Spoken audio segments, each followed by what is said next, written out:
Dan juga tentunya di sini ada pimpinan BURT, ada Bang Andre, ada Pak Sekjen ya. Kami baru saja selesai rapat ya, membahas gorden. Dan kesimpulannya ya, BURT memutuskan Sekretariat Jenderal untuk tidak melanjutkan pelaksanaan pengadaan gorden, fitrase, dan blend rumah jabatan RJA DPR RI Kalibata. Saya kira itu yang menjadi kesimpulan rapat setelah melalui rapat dan diskusi panjang antara BURT dengan Kesekjenan. Ingin tambahkan Pak JB?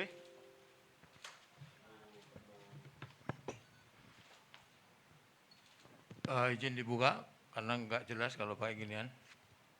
Nanti ngutipnya nggak jelas juga. Jadi teman-teman, tadi pimpinan BURT dan juga anggota BURT telah mendengarkan penjelasan dari Sekjen, sekaligus juga tadi kita mendapat penjelasan secara detail, review ya, yang dilakukan oleh Inspektorat di DPR. Dari pembahasan tadi yang disampaikan baik oleh Pak Sekjen maupun oleh Inspektorat DPR, kami semua sepakat di BURT, jadi tidak ada yang tidak sepakat, termasuk Pak Sekjen juga sepakat bahwa pengadaan ordeng untuk rumah jabatan anggota DPR RI tahun 2022 tidak dilanjutkan. Jadi Pak Sekjen mungkin bisa menjelaskan bagaimana dengan proses yang sudah dilakukan. Karena dari kacamata kami di BURT, tadi yang dijelaskan oleh Pak Sekjen dan juga hasil review dari Inspektorat di DPR, sebenarnya dalam proses pengadaan ordeng itu sudah melalui Perpres nomor 12 tahun 2021. Jadi kira-kira gambarannya seperti itu.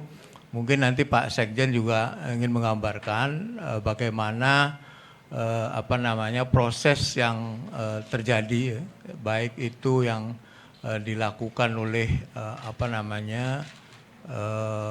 biro yang melakukan pengadaan barang dan jasa maupun sebenarnya kebutuhannya seperti apa dalam kaitan dengan rumah dinas DPR. Saya juga minta Pak Sekjen, mungkin teman-teman media itu ini dari publik kan seolah-olah harga yang ditawarkan itu terlalu tinggi.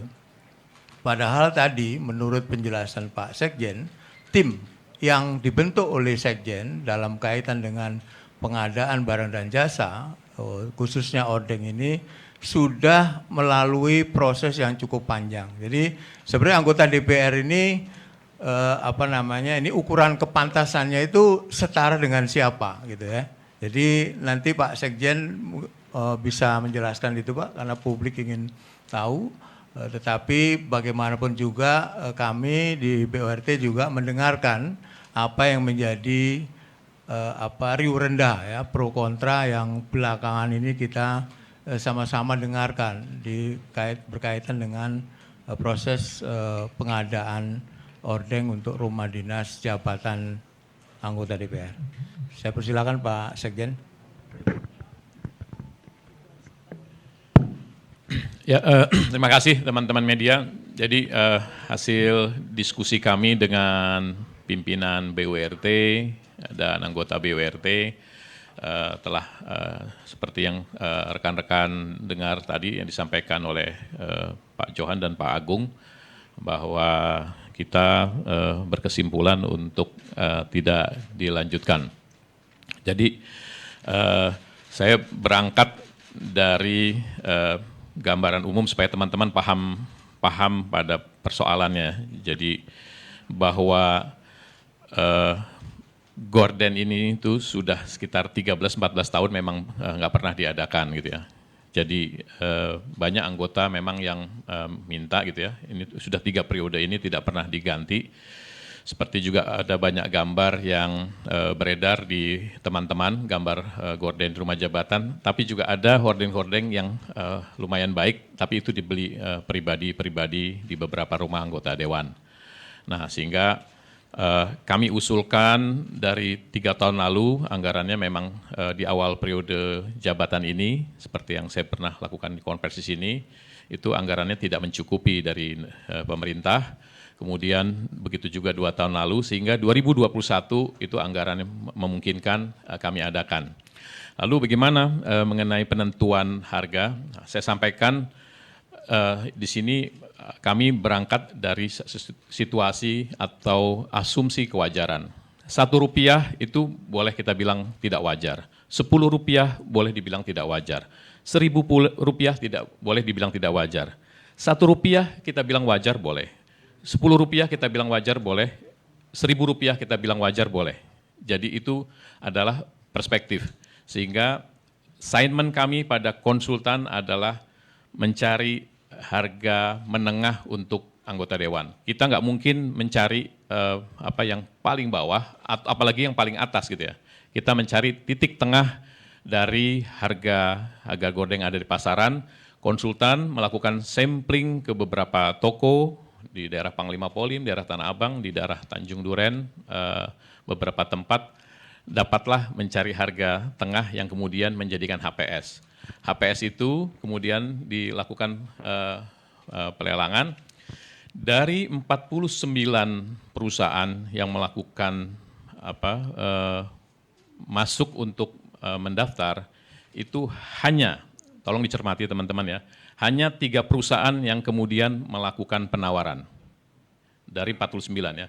Dari 3 perusahaan ini hanya 2 yang memenuhi syarat administrasi.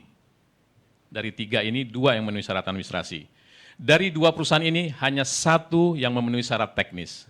Jadi mulai dari persyaratan administrasi, persyaratan teknis, itu hanya 1 yang memenuhi persyaratan teknis, dan itu kalau saya jelaskan ke teman-teman, kalau ada 4 perusahaan, ada 10 perusahaan, semua punya kualifikasi teknis yang sama, semua punya kualifikasi administrasi yang sama, tentu yang akan dipilih adalah yang terendah. Nah, kalau ini dipilih harga yang bahasa teman-teman tertinggi, itu karena memang nggak ada pilihan, yang memenuhi kualifikasi administrasi dan teknis hanya ada 1 perusahaan.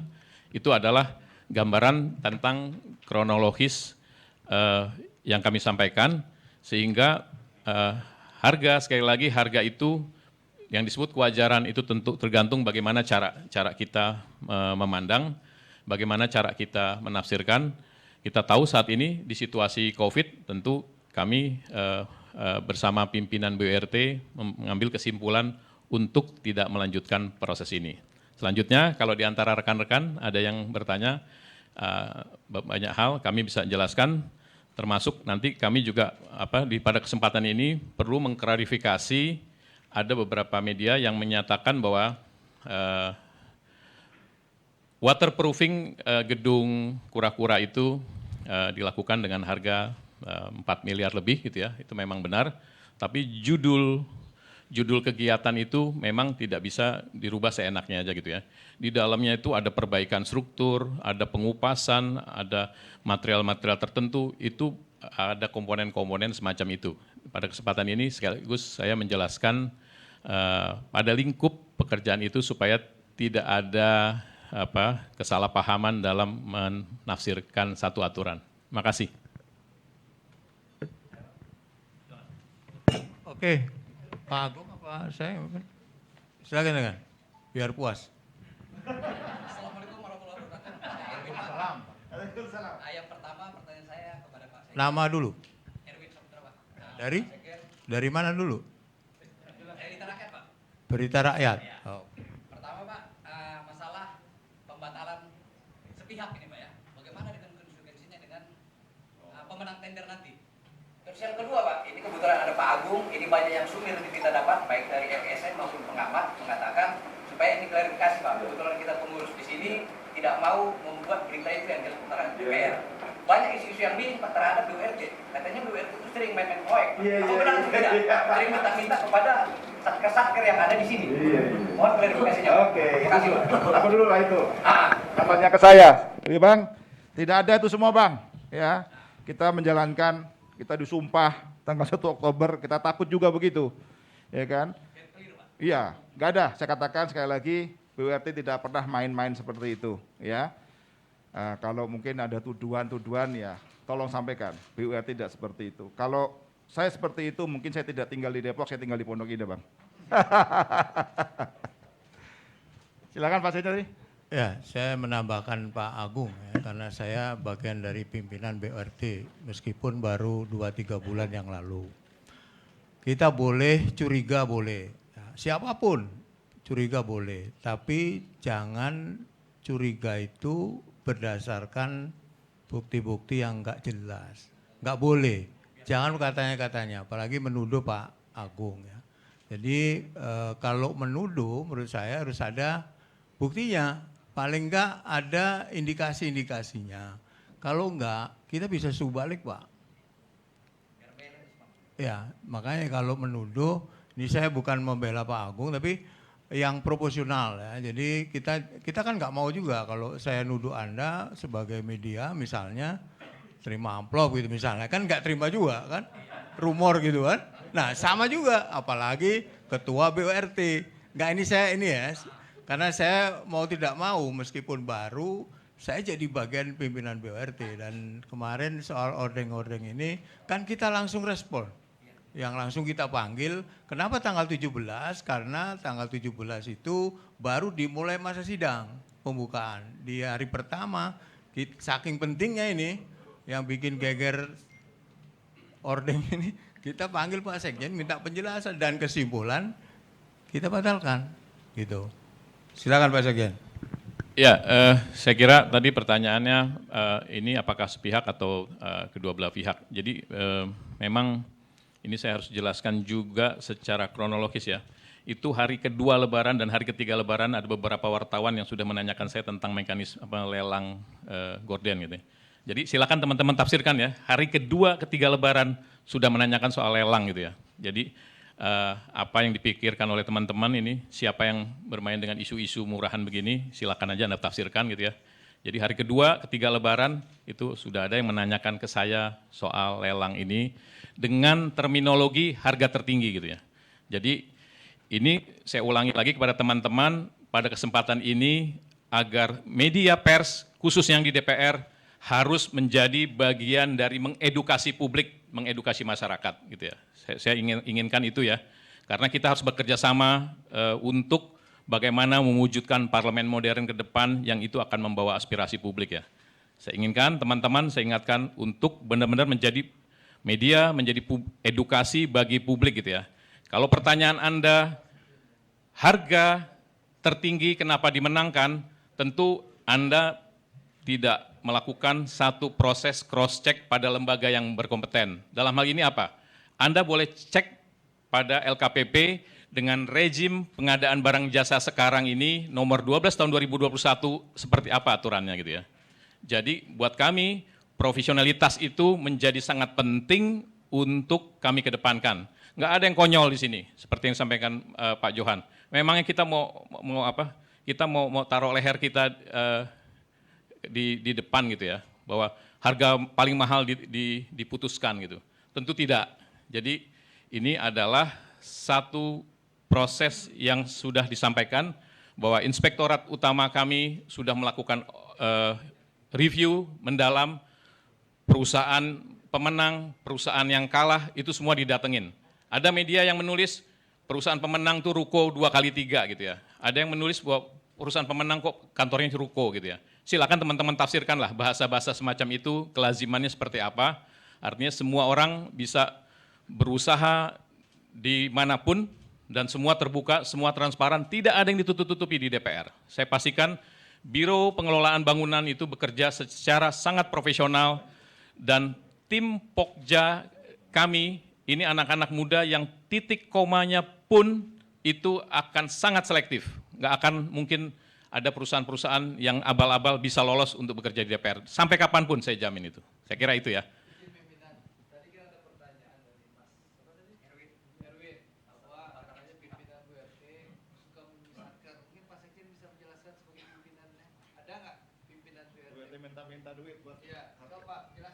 Saya kira asumsi-asumsi itu tadi sudah dijelaskan Pak Johan ya. Jadi ini bagian dari yang disebut dengan prejudice of innocence gitu ya. Bahwa BURT sesuai dengan tugas fungsinya itu mempunyai tugas untuk melakukan pengawasan terhadap kegiatan hal-hal yang berkaitan dengan kedewanan yang dilakukan oleh Sekretaris Jenderal. Ini ada di pasal 72 huruf G Undang-Undang MD3 bahwa DPR bertugas menyerap, menghimpun, menampung, menindaklanjuti aspirasi masyarakat. Pasal 81 huruf J, anggota DPR berkewajiban menampung, menindaklanjuti aspirasi masyarakat dan pengaduan. Nah, BURT bertugas melakukan pengawasan terhadap Sekretariat Jenderal dalam pelaksanaan kebijakan kerumah tanggaan DPR sebagaimana dimaksud dalam huruf A, termasuk pelaksanaan dan pengelolaan anggaran di DPR. Jadi kalau pimpinan atau anggota BURT itu masuk dalam persoalan pengelolaan tentu dalam konteks pengawasan. Saya kira cukup jelas ini ya.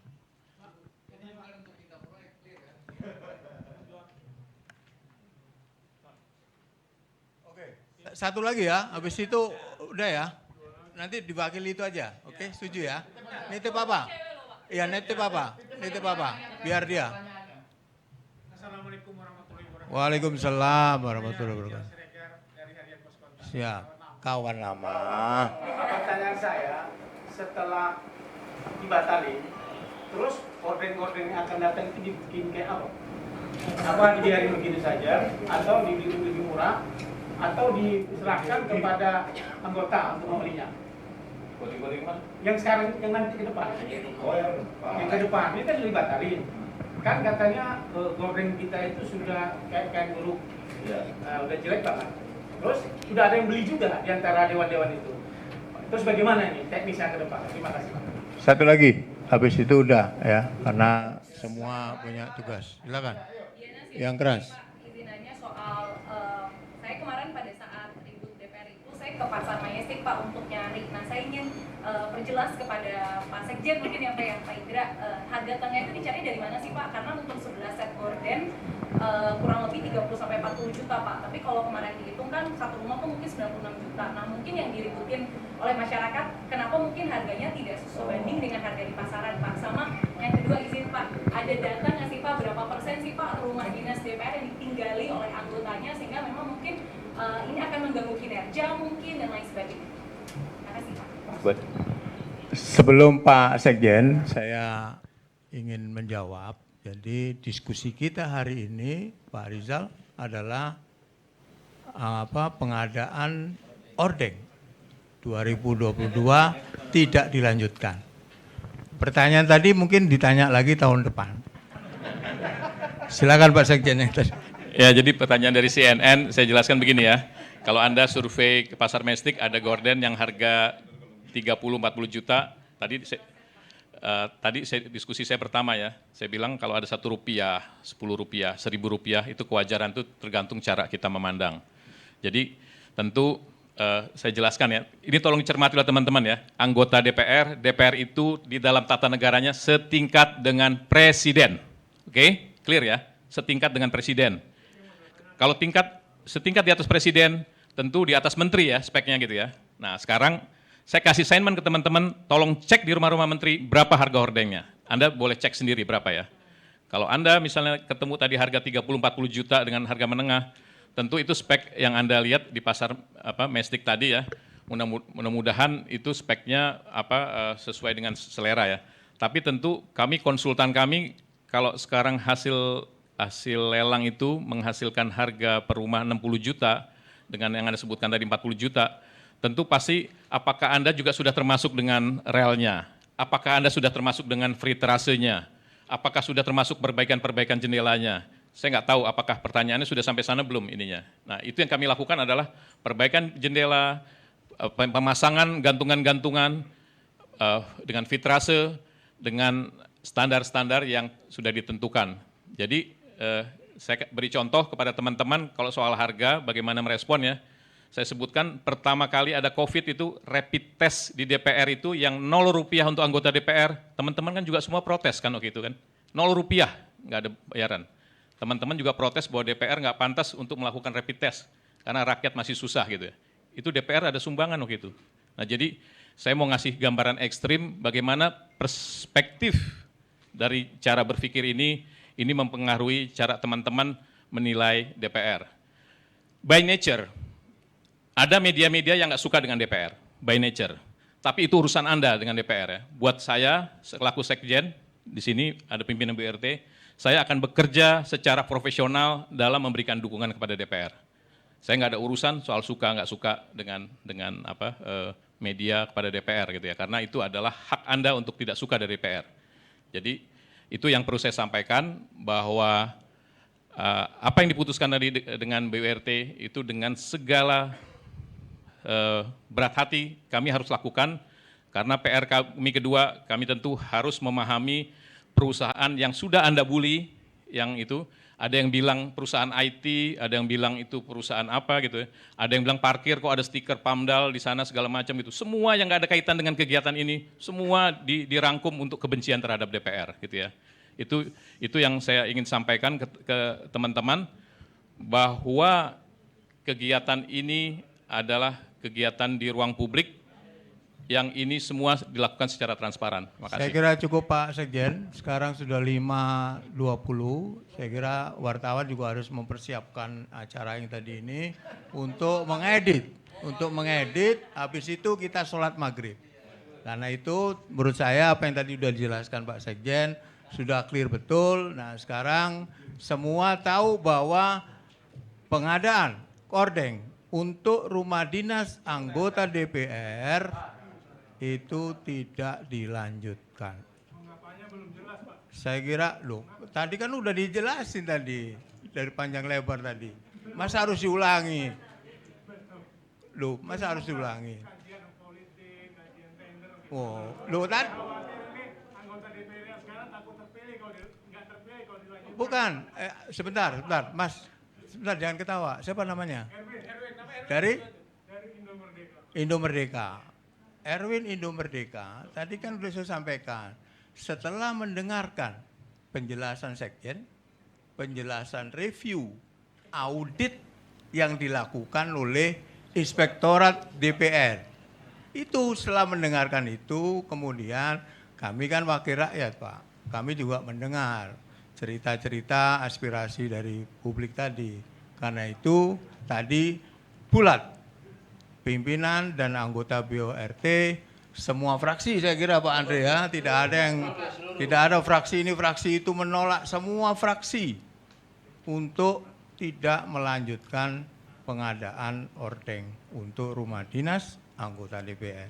Saya tutup, wassalamualaikum warahmatullahi wabarakatuh.